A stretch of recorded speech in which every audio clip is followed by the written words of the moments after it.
Well, all right, all right, all right. Where's my camera? Is this my camera? Wait a minute. That's Yeah, me. that's good. All right, all right. It's Friday, Friday, Friday. Yeah, it is.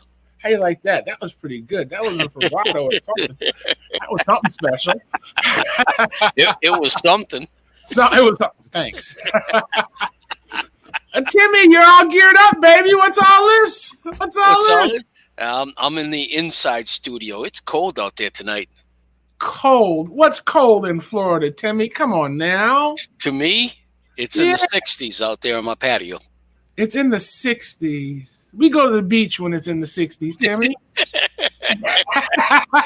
Yeah, but you live in a land where you put ice on top of your ponds.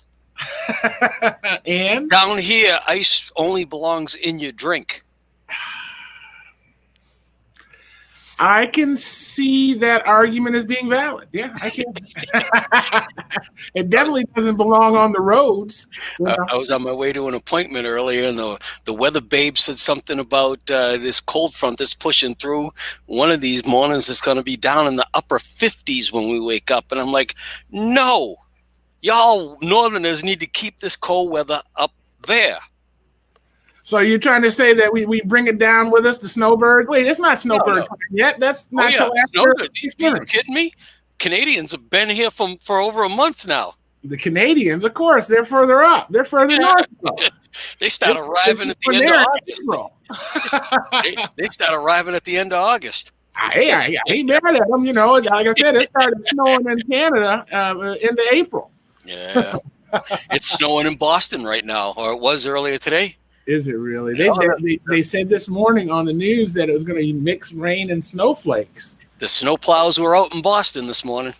They got that much snow, Timmy? That much snow. The snowplows were out. No way. Yep.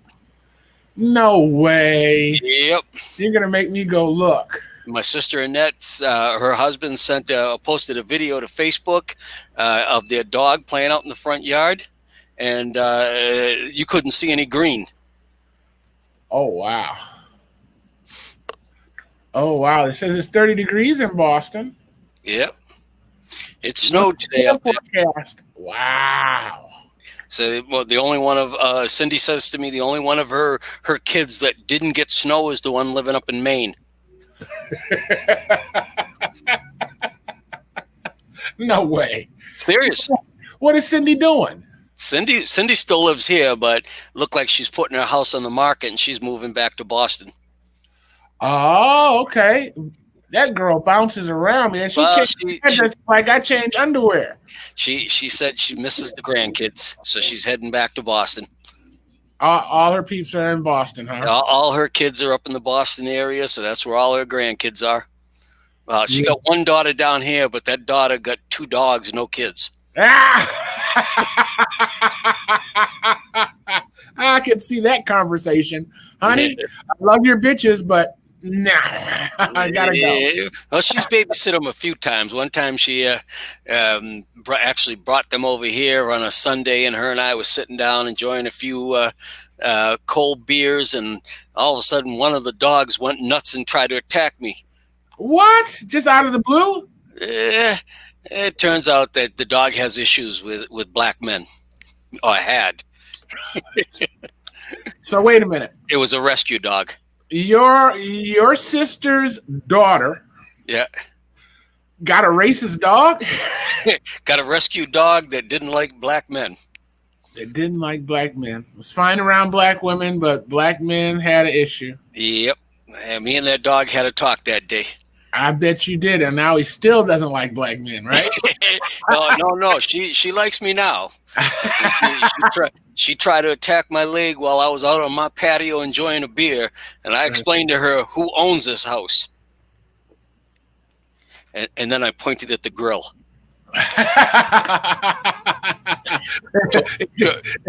Told her she wouldn't be the first dog I ate.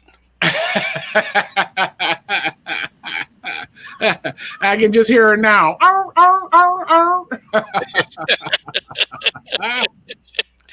Oh my goodness, I forgot to invite Chuck.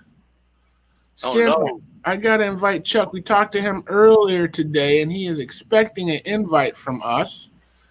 I just don't know where I should do it. I should probably do it on Facebook for him. So, anything exciting happening down there in? I hear the big happenings are up your way. I hear you're getting a special surprise guest this weekend. Tomorrow, as a matter of fact, my buddy Yeah. is supposed to be coming to visit. Yeah, all of a sudden out of clear blue, I said, I got to ask Paul what's going on up there if all of a sudden there's a surprise visit coming in on the last weekend before elections. Well, that means we're kind of important. Yeah, but why does he feel like he needs to make the visit? Is it because I know he knows you're important, but is he worried that something ain't going to go his way on Wednesday or by Wednesday? That's a good question. I guess Maurice's announcements got him a little worried. Maybe I don't know. I don't know. Did I miss? Oh, you didn't see what Maurice did? Maurice who? Maurice Davis. Weren't you watching his? I thought you were watching. I thought you were a fan of his show too. Oh no, I haven't seen it lately. Okay, I started producing Maurice's show probably 3 years ago. Right. Well, and I used to watch it, and then I couldn't find it, and I stopped looking for it. Well, he took it to his studio and started producing it out of his house. Yeah. And on his own channel. So unless you did look for it, you probably wouldn't have found it. Yeah. I was looking for it on your lineup. I didn't know he had taken it to his own place. No, well, he professed the other day that he was voting for Trump. Ooh. And a bunch of other things that, about black folks and about white folks. He just went on and on and on and on. That was something I'd expect from your other boy there that you were doing on Fridays at 8:00. Terry TC, yeah. Yeah. I expect TC. What's going on, Chuck? That's good. How you doing? Look at all right, brother. He's still ugly, my God. Paul, you looking in the mirror again? Thank you. It takes one to know one. It takes one to know one, that's for sure. There's no too many of them. I'm trying to pull up your video. I'm going to show Timmy this one. He might have something to say about it. Timmy is, he's a different kind of fella. Right. Depends on what you mean by different. How are things going out there in New Mexico? Well, our numbers are going back up. So I don't know if the governor has done it yet, but they've been talking about shutting us down again. Yeah. We did real good for a while, but then folks got goofy, and so we started spiking. You're in the medical field, right, Chuck? Yeah, I just retired 4 weeks ago today, but I was working at a psych hospital. But yes, oh, congrats! About a month ago, now, I heard I was listening to NPR on a Friday night, and they were doing a science segment, and the woman that they were interviewing was saying that it was her belief that the reason why we got so many asymptomatic people out there is because the test they using is not narrow enough to just detect COVID-19. It's detecting anybody with any kind of a coronavirus. And I was wondering from somebody in the medical field if anybody's ever heard of that, knows anything about it, because I'm not hearing anything more except for this one woman. I've never heard that myself. But like I said, I've been retired for 4 weeks, so I haven't been paying attention to a lot of stuff like that. I've just been sleeping and taking naps. I know. I don't want you to stand up because I know you're in your drawers. And finding that next bottle of Everclear. I dare you to stand up. That's what I'm saying. I got some Kahlua and cream. Kahlua and cream tonight, huh? Oh, yeah, I'm gonna have to treat you like Blyden. You ain't black. What you doing drinking that lactose? It's good though. I like you some Kahlua and cream.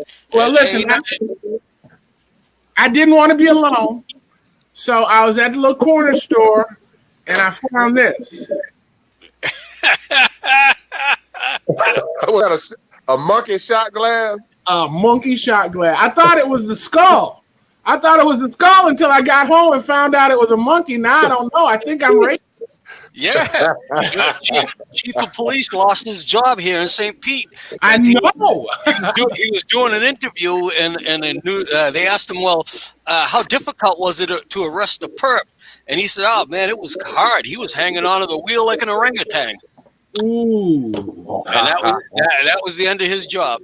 Wow. I don't necessarily agree with that. You know what I mean? Yeah. It matters. You know what I mean? What his history is. Yeah. Because he could have been hanging on to that door like an orangutan. It was a steering column of the car. Right. And he had wrapped his arms around the steering column, and he wasn't letting the cops drag him out of that car easy. Just the chief of police, happened to be a white guy, made that statement, and the next day he was out of a job. Wow. Well, I don't have a problem with that. You got to hold people accountable for what they're saying. Yeah, I guess to some extent. Yeah. I don't know if the audio is going to play on this. And the audio's got to play. All right. I'm going to be very upset. Let me see. Hold on. Let me put that up here. And I think I can do it like this. And then, look at that. Yeah, you sent me that video. I saw that. Did you see that? What did you think, Jimmy? Brothers can rap, but I didn't like their message. Or should I say I didn't agree with their message. I knew you were going to say that. I knew you were going to say it. That's why you sent it to me, right? I don't know if it's going to play the audio. Let's see. Another thing that's been getting me cracking up lately, and I've come close to posting it a couple of times, but I backed off, is how many people do you think at this point in time have not cast their vote and have not made up their mind? Yeah, I think everybody's settled in already. I have not cast my vote, and I have not made up my mind.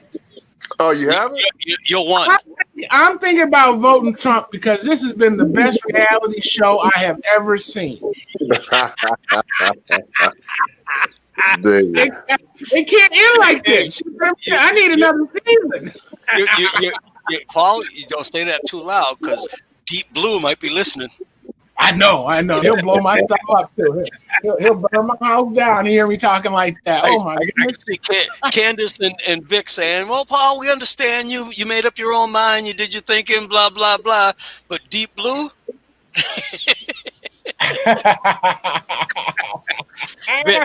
Hey Chuck, have you ever had a chance to watch Whose Opinion Is It Anyways?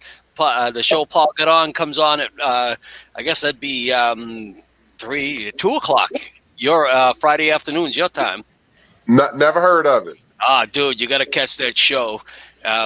Lady Candace and Vic and Mike, they talk about political things and opinions and whatnot.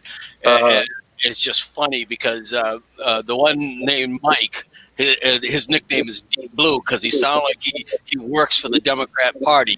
The way he just spews that Democrat Party line. One episode, Vic says to him, you know, Mike, I'm going to take the recording from this show and send it to the Democrat Party in case they're looking for a new mouthpiece.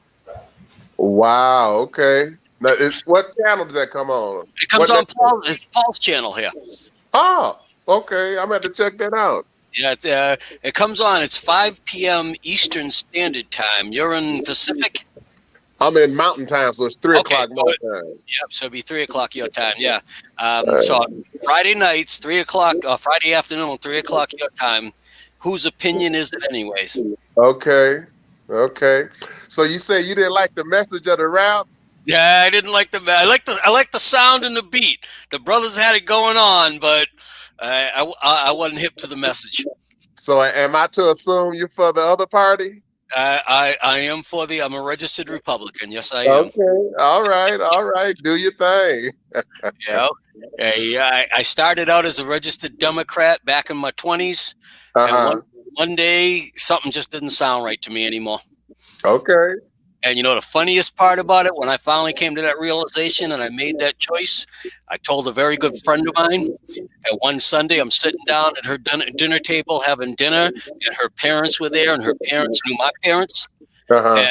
And for fun, this friend said to her mother, "Hey, Mom, ask Tim what party he just re-registered for." And Okay. her mother looks at me and says, "So what party?" I said, I just registered in the Republican Party. And the woman looked at me, she said, "Oh my God, I feel so bad for your mother. How did she ever do that to you? How did she raise a Republican?" I'm like, what did I do? Should I be in jail? Okay. And she's like, "Your mother's such a great, dependable Democrat. How did you go wrong?" So what changed your mind? I was working a job, single man, working 70 hours a week. And this one particular week, I only worked 68 hours. And the difference in my take-home paycheck was $5 for missing 2 hours of pay. And I'm talking, I was making damn near $20 an hour in overtime. Uh-huh.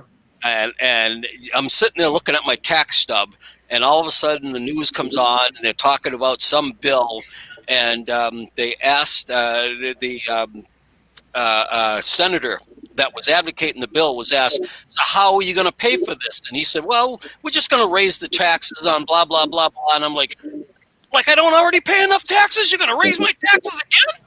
Okay. And it was that was, to me, that was the beginning of the, okay, where do I fit in the scheme of things with this mentality? And I started realizing, I fit into the scheme of things by, you're the source of the money that we're going to get to do what we want to do. Okay. And that's when I felt like it just wasn't with me anymore. Okay. And the Republican Party has been satisfying you? Not 100%, but I find that I agree with them more often than I agree with the Democrat Party on things. Okay. But my thing is, I don't care socially what you want to do with your life, how you want to act, how you want to live. Don't jam it down my throat, and don't ask me to fund it.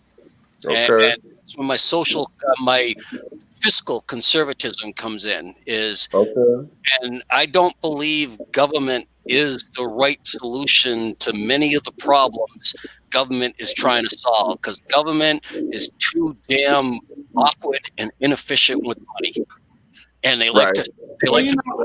I thought a businessman as a president would be a good idea. And I guess I still do.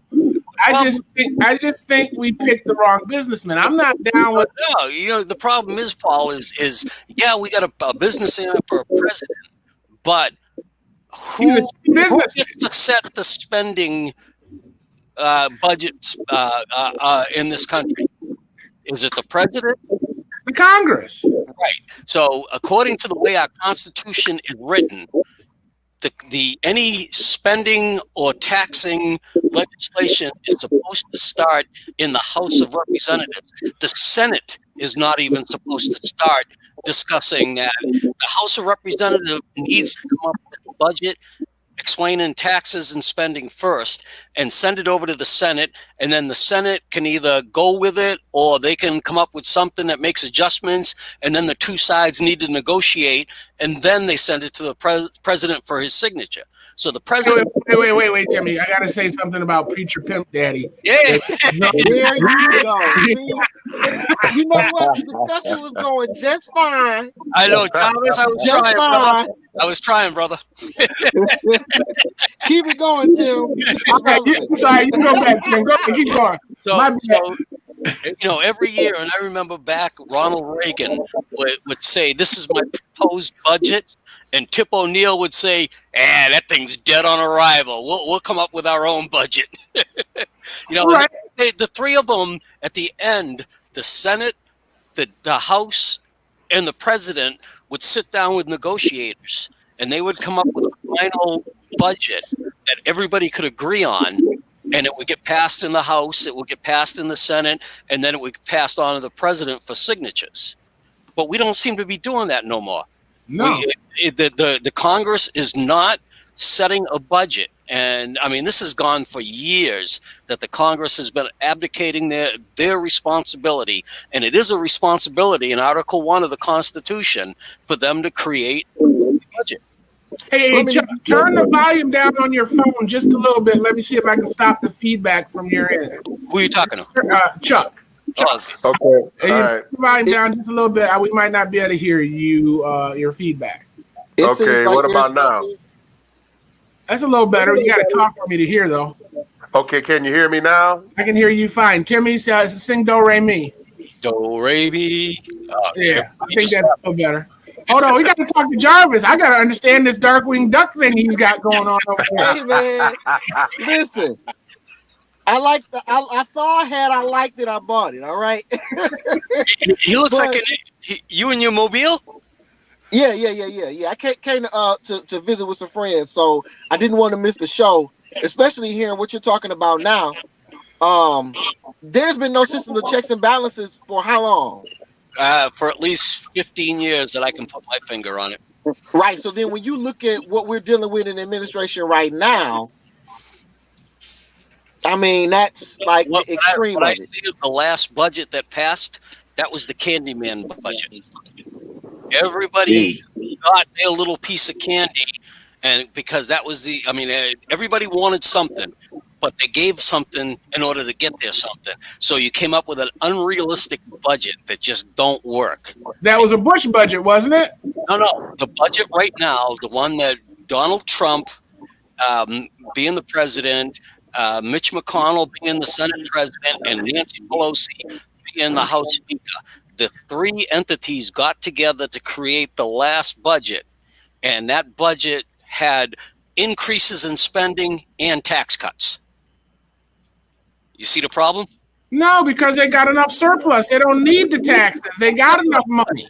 Well, somebody need to take you to the doctor and get you to pick it up. They're going to cut their salaries, and they're going to cut their health benefits, and then that way they'll have the money to do that stuff. Yeah, that's not going to happen. You should be sharing that with the rest of us. Whatever it is you need to share it with the rest of us.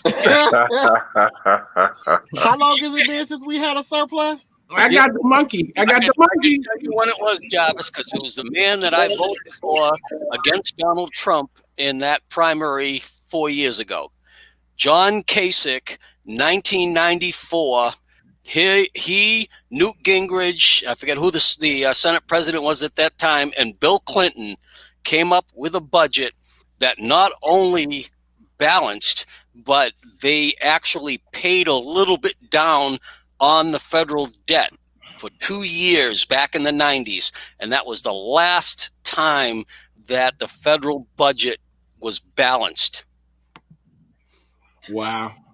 So with knowing what we found out about the background of like the business dealings that President Trump has had in his own personal businesses, how do you think that plays into what we're dealing with the national budget right now, and what kind of era we will enter into in the next 4 years, whether Trump is the president or whether Biden becomes president? The thing is neither one as president has the power to make the absolute spending decisions. The budget originates in the House of Representatives. But he gets to veto that budget. He gets to go through that budget and he has two choices. He either signs it as it arrives at his desk, or he vetoes the 100% entire thing. There is no line item at the federal level, and they start from scratch. All right. Well, here's the first thing that happens if he does the veto. Is they go back and they do a head count, and if they got 3/4 of the votes in the Senate and 3/4 of the votes in the House, they override the veto. Right. So I understand, Tim, that you say he doesn't have absolute, that no president has absolute power. Right. But I guess my question is, how much influence do you think, though? With Nancy Pelosi and the other part that I've noticed this week, a lot of people don't understand is what it takes to pass something in the Senate. They think it's like the House, where you get it to the floor, and a simple majority passes it. Well, in order to get something to the floor in the Senate, you first have to get 60 senators to agree to bring it to the floor. It's called cloture, right? So you got to get 60 senators to vote for cloture, or you can't even bring it to the floor to be debated. The only way that Mitch McConnell was able to bring Barrett up for her confirmation vote was because back in 2013, then Speaker of the or Senate President Harry Reid was pissed off that the Republicans were blocking a bunch of Democrat Obama recommendations. So Harry Reid, being the Speaker of the House, he did this thing called the nuclear option, which got rid of the requirement for the 60 votes of cloture when it was for in a presidential appointment. And that was what Mitch McConnell used last week to bring Amy Barrett, or this week, I guess it was. Amy Barrett was, he said, nuclear option time. It's a federal appointment to the bench. We don't need cloture. So wait a minute now. Didn't Obama have cloture when he tried to do his appointment? When he tried to do which appointment? To the Supreme Court. He didn't have the requirement for cloture. What he also didn't have was he didn't have the Senate. The Senate was Republican. So at that time, but the reason that the nuclear option went into effect was the Senate was Democrat in 2013.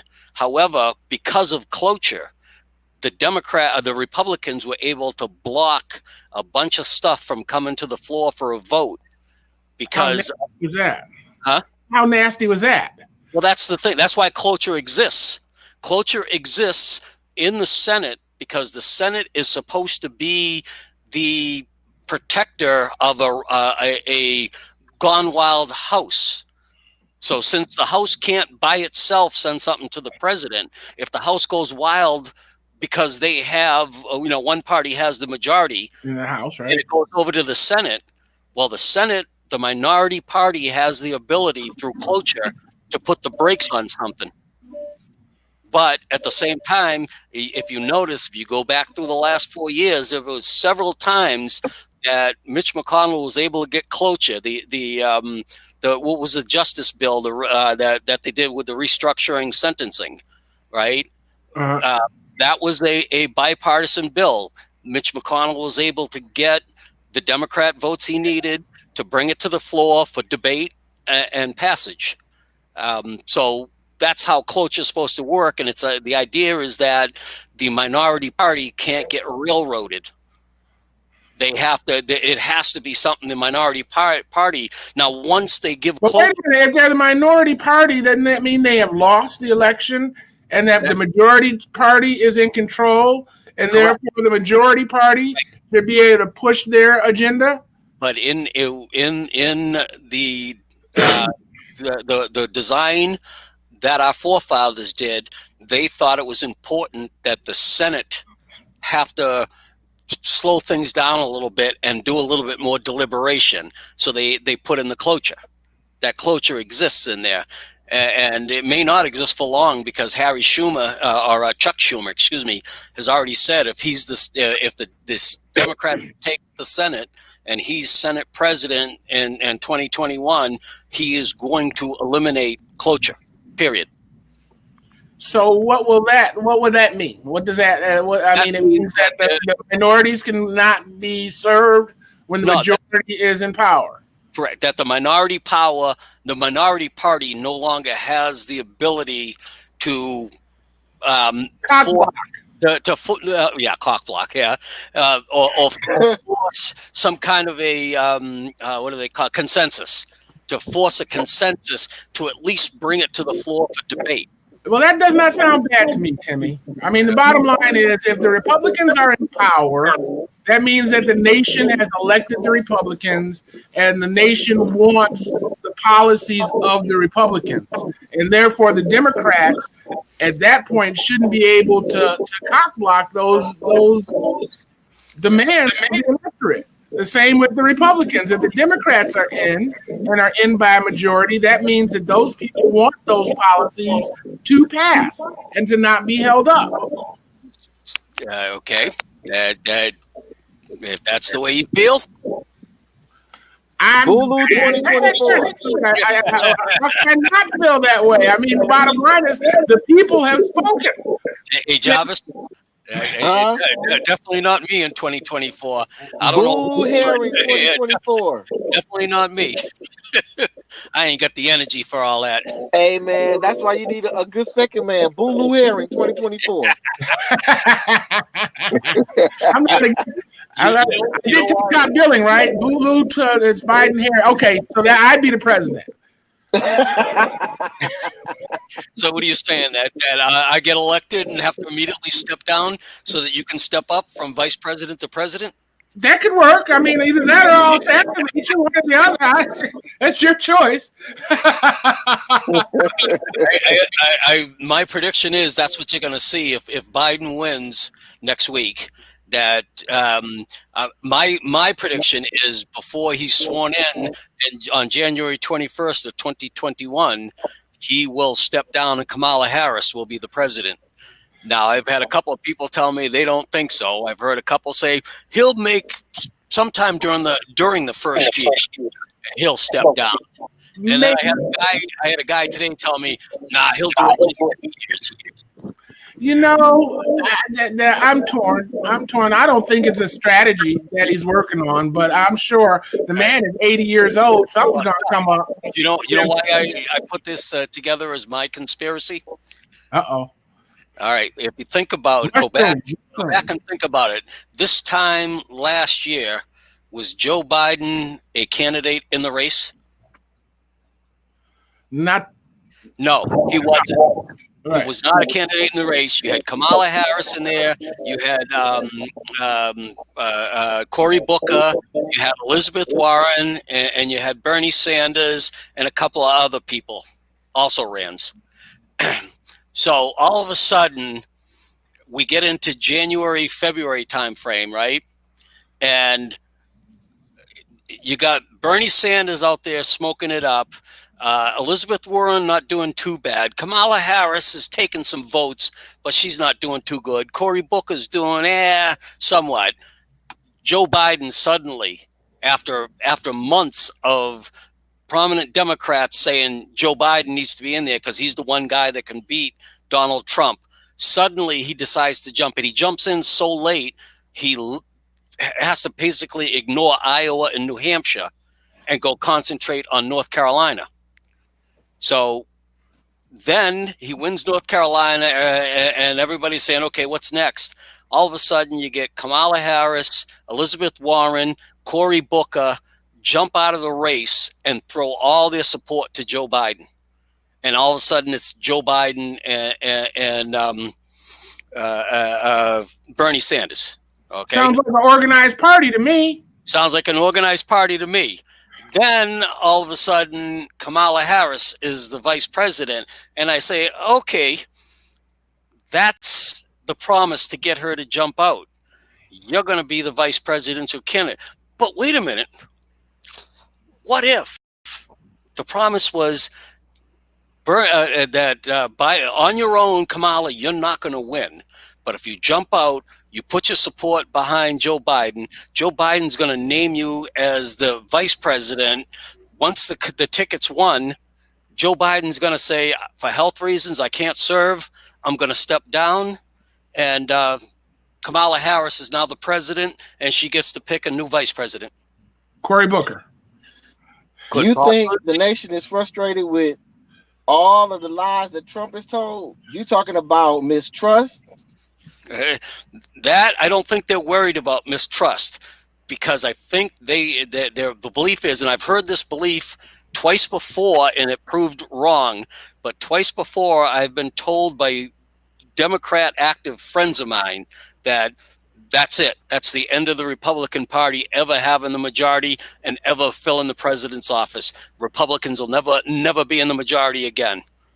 I heard it when Bill Clinton was elected, and I heard it when Barack Obama was elected, that was it. There was never again going to be a Republican majority, and Republicans would never have. Well, now Chuck Schumer, there's actually videotape of him saying he is going to push for Washington, D.C. and Puerto Rico to become states because he figures that's 4 guaranteed Democrat senators right there. Washington. They're splitting up California, though, too, Timmy. Yeah, but if they split up California, they're going to have even more Democrats because right now California is just 2 Democrats. If they split it up the way they're talking about splitting it up, it'll be 4 Democrats and 2 Republicans. Okay. They're talking 3 states. The problem is, the reason why they're going to do it is because the southern part of California is strongly Democrat. Middle California is strongly Republican. Northern California becomes strongly Democrat again. Well, see, I thought Northern California was Republican. Orange County, San Francisco. Orange County is down in outside of L.A. That's down south. That's north of L.A. Okay. Right. But you get into the San Francisco, all in that area, the Santa Clara, San Jose, all that. Dude, that is so blue. It makes deep blue seem neutral, middle road. Listen, it is 9:36, and it is time for us to take a shot. What do you got? I know you probably don't got nothing, Jarvis. You can just count us down.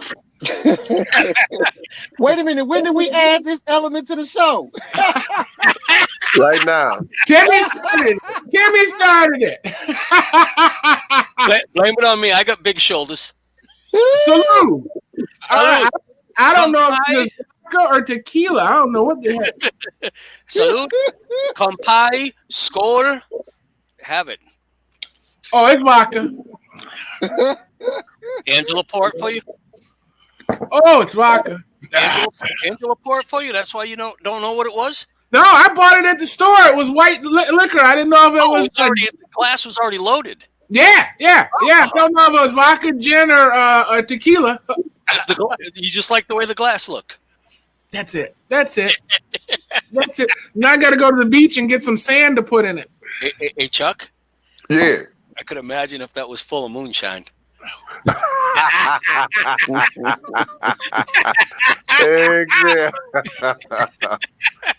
How do you know I'm not going to have the same reaction, dude? No, I don't think you would. I still got a bottle of Jack Daniels up here on the shelf. It's probably about 4 months old, and maybe an eighth of it is gone. All right. And I like that.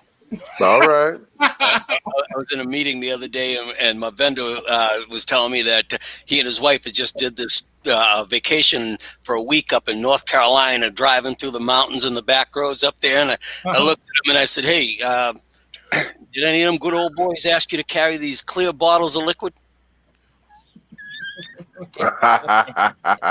You didn't mean anybody look like Duck Dynasty, did you? Several years ago, I was getting ready to do contemplating doing a hike of the Appalachian Trail. And I had a kid working from a young man from Tennessee. And I told him where we were thinking about getting on the trail in Tennessee. And he looked at me and he said, I highly recommend you don't do that. And I looked at him and I said, why? He says, because some of those areas of the trail there, you're going to be walking between the brewer and his still. And the color of your skin could get you shot walking between him and his still. And I'm like, are you serious? He said, dude, I'm trying to be honest with you. I don't want to see you dead because I like you as a boss. Well, I drove the Appalachian Trail. I didn't get out, but I drove the Appalachian Trail. I didn't walk it. Oh, my goodness. Now, there is a trail that's only walking, and it goes from Georgia all the way up into Maine. And it's all up through the mountains and everything. And I know people that have hiked several sections of it. And I went to a presentation one time put on by 2 brothers, and I mean blood brothers, that walked from Georgia all the way to Maine over the course of 6.5 months. It took 6.5 months to walk it. The way they did it, because whenever they got tired of hiking, they got off the trail, got a hotel room, partied for a little while, ate some good meals, took a hot shower, and then when they felt like they were refreshed and rejuvenated, they got back on the trail. So they could go town for a week or so and then go back out. I think they told me they spent a week in New York City. Nice. You know, me and some high school buddies had promised in high school that when we came of age, we were going to buy motorcycles and drive to California. Ask me after you're done telling the story why I'm chuckling, and I'll tell you a story. So I called him a couple years ago, right? I called him probably about 7 years ago, and I said, I got a better idea. Let's buy brand new 300cc mopeds from China, have them shipped to California, fly out, get them, and then drive them home. How many do you think took me up on it? I got 3 guys. Zero. Nobody. What's wrong with you, Chuck? You just said no too? I said zero. Zero. Yeah. I don't get it. Come on now. This is a chance for them to make good on a high school promise. It was this 300cc moped deal. What's wrong with that? That's big enough to get on the highway if you have to. Give me at least 1,000 cc's Right. Harley V twin under me. Right. For what? Wait. The object is not to be on the highway. The object is to be on back roads all the way back to I don't care. I want 1,200 cc's, not, or at least 1,000 cc's, not how many cc's? 300. 350 miles an hour. You'll be on the road for 7 days. And your point is what? No, a 300cc scooter will take you 75 miles an hour. Yeah, at its peak. Right. Well, see, here's the deal. When you buy mopeds new, you have to break them in. So you can't drive over 45 miles an hour for the first 150 miles. So who's gonna be broke? What's gonna be broke in by the time you get back to Michigan from California? Can I just say one name to you to explain what I'm got in mind right now? Listen, by the time we get to Vegas, they'll be broke in. Hey, can I say this? And you will be too. Paul. Steve Urkel. I do that. Right. You guys are just no fun. Come on, what kind of? That's an adventure. What are you talking about? I bet it is an adventure. So was the trip to the hospital after the trip. Right. And the reason why I was laughing about that was because when I started, when my oldest son was born, and I started to contemplate putting money away for his education, you know who I called, right? Junie. And so I said to Junie, so I'm looking at this plan right over here. I put some money in it, and then he'll have money to go to college. And Junie looks at me and says, so if he comes home at the age of 18 and says to you, Dad, I'm not going to college, me and Betty Boop over here are going to buy a Harley and ride to California, how are you going to feel about that?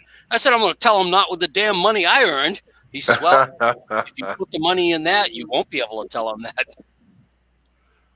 Because what? Because that money would have been his as soon as he turned 18 and no requirements to spend it on college. Okay. I was like, okay. Well, yeah, that's the requirement. Ass whooping from dad is the requirement.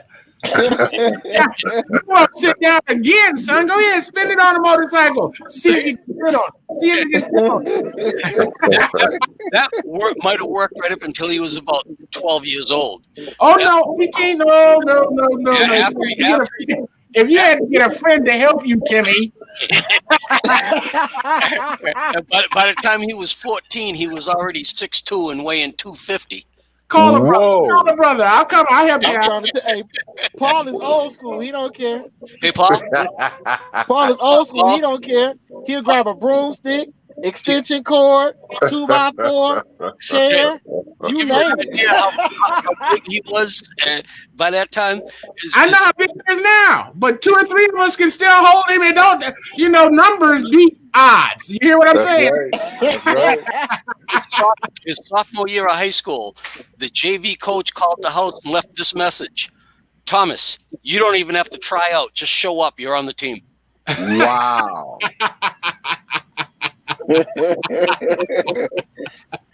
Just show up, huh?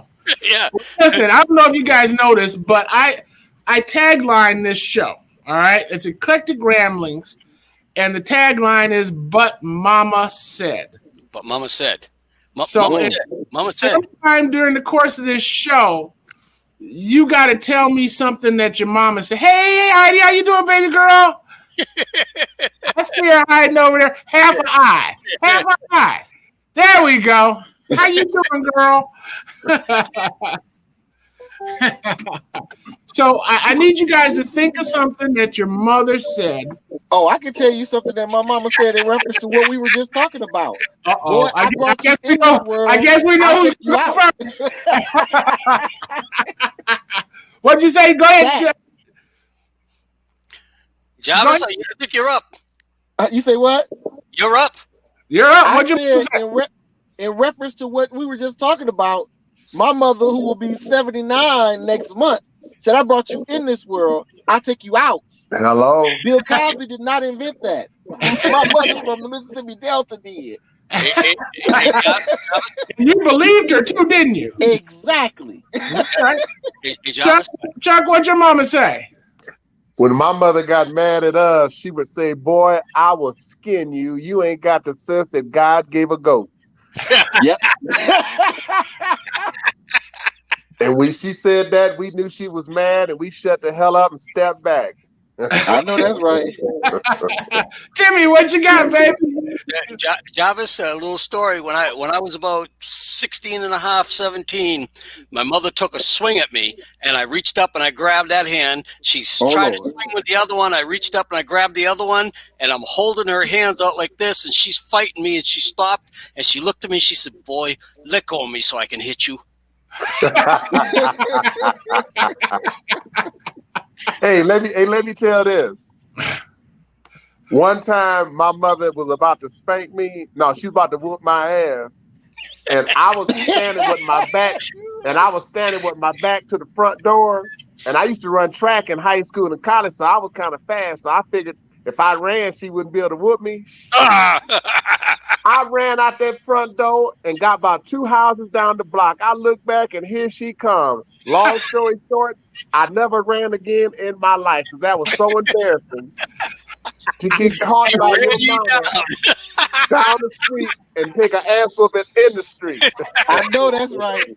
Listen, hey, I got one too. So when I was in high school, they had this policy that if you show up so many times late, they would close your classes and kick you out of school. Mind you, we got one opportunity when we were growing up to get kicked out of school and not get in deep trouble for it. Only one. The second time you got kicked out of school, my mother's philosophy was wherever you get in trouble at is where you're going to get in trouble with me at.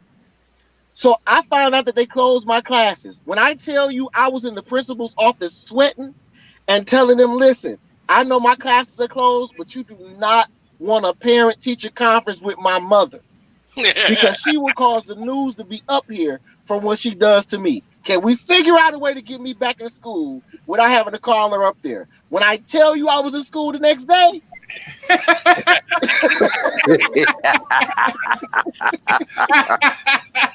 Yeah. You saved everybody. You saved the whole school. brother, you have no idea. And my mother is sweet as can be, but they don't want to have to contend with her. I know your mother. I can't see her beating you down, but I can see her beating you down. Paul knows my mother. My mother's all of about 4'11". So's him. But she got a wick about that long in that firecracker. And when it goes off, it's like a stick of dynamite. And the was the quieter she spoke, the more in trouble you knew you were. Okay. When she started talking quiet and gritting her teeth, you know. I woke up one day in the middle of a meeting, Well, listen. My mother's threats that they grew as we grew. When we were young, she would look straight at us and she said, "Boy, I will salivate you." And until we could look up the word and realize it was spit on, that worked. It worked. It worked. So once we got smart enough to look at the dictionary, she changed it to "Boy, I will beat all the black off of you." Yep. That's it. And that's all we needed to hear. I didn't know it could happen, but I didn't want to find out. I know that's right. But you know something? It kept me out of jail and it kept me out of trouble. I'm trying to tell you. Same here. I've never been arrested. I wasn't scared of the police. I was scared of my parents. Say that. I made the mistake, Chuck. I can't say I was never arrested. I made the mistake, and that's where she surprised me the most. Yep. Because all she said to me was, "Boy, if you bring me back to a courtroom ever again," Yep. and that was it. If you bring me back to a courtroom ever again, Yep. and I looked at her, I said, you do know we got to come back and see this judge for me to get off probation, right? He said, that's going to be the only time you better bring me back. Tell you what, if you got arrested when you growing up in my household, you ask the police to keep you in the jail cell so you stay safe. Well, you know, I can tell the story, Timmy. Hey, Jarvis, you know what the bad part was? What? I got arrested at my dinner table on Thanksgiving Day. Ooh. That cop came to my house on Thanksgiving Day and arrested me at my dinner table. And you made it out the house?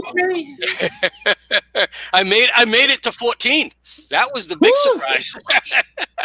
What did you do to have the police come in? I mean, did you have a hot turkey on the table? What was? Nah, they had been trying to get me for probably pretty close to a year.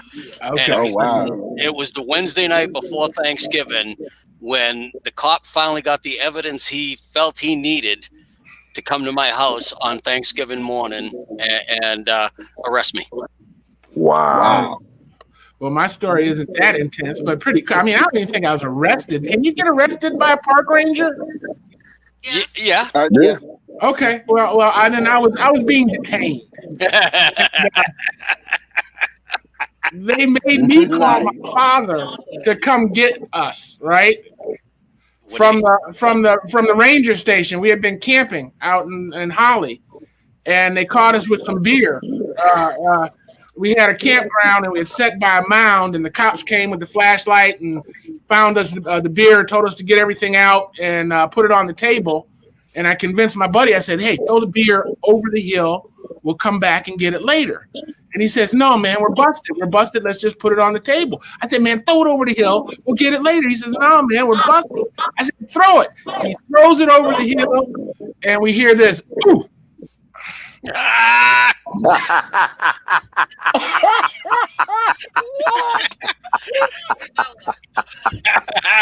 hit the ranger hiding on the other side of the hill. I walks around with a 4-pack of beer and asked which one of us wants to fess up to tossing it over the hill. Oh my God. So my dad's taking too long to come get us. He makes us pack up. He tells us to follow his car out of the campground to the ranger station, and we keep passing cars. So every car we pass, we're trying to see if it's my dad, okay? And then finally, my dad passes us, and we have to toot the horn. And he backs up. He rolls down the window. He says, "Where are you going?" And I said, "He told me we were following him."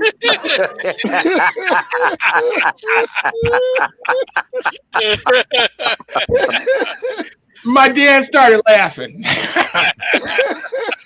He couldn't hold it. You could tell he did not want to laugh, but we were so pathetic.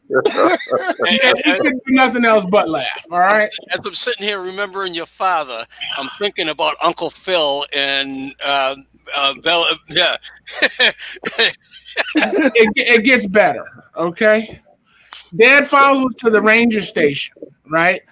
And they're standing outside and they're arguing, and my dad's not understanding. So he's not under arrest. He can come back tomorrow but he just can't stay the night. And the officer says, yes, that's how it is. And my dad says, let me talk to you in your office.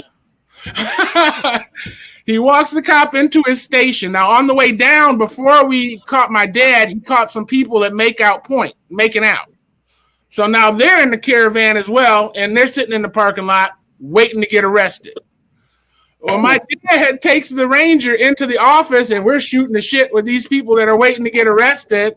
And this guy finally goes in to see, hey, you going to arrest us or not? And he comes back out and he says, your dad told me he'd be right with me.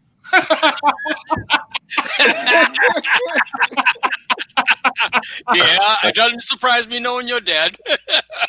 Gets better. Gets better. They pull off, and the cop comes out. And the cop says, all right, here's the deal.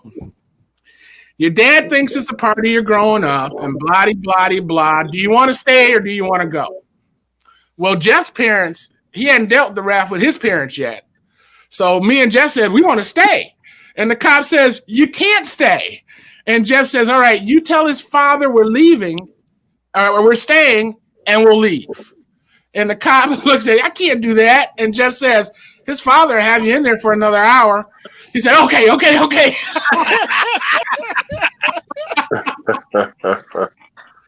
So Dad comes out, he looks at me and Jeff, and he says, don't go drinking your beers under streetlights. And got in the car and left. Yep. So we go into the ranger station, and the ranger says, where's your dad? I said, he's gone. He says, okay. He gave Jeff back his fake ID. He gave us back the beer and told us to get to getting. And that's the night we found out our best friend was gay. Okay. It's an eventful night for you. It was an eventful night for. Plus, we got chased by a tornado the next day after we tried to go stay at his girlfriend's house because we had nowhere to stay. Somebody trying to tell you something. It was a wonderful weekend. Hey, And I met my girlfriend for 2 years that weekend.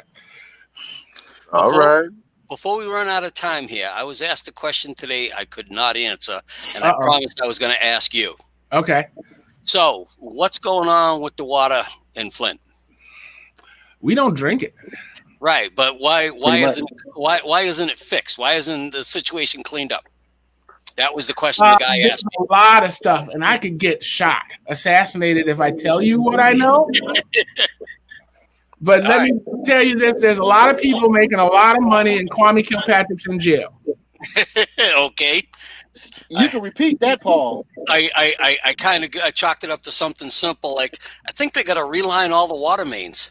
No, not that easy, huh? The strange thing is they're talking about a $600 million settlement, but these people don't realize is that it's going to raise their taxes because the city has to pay part of that.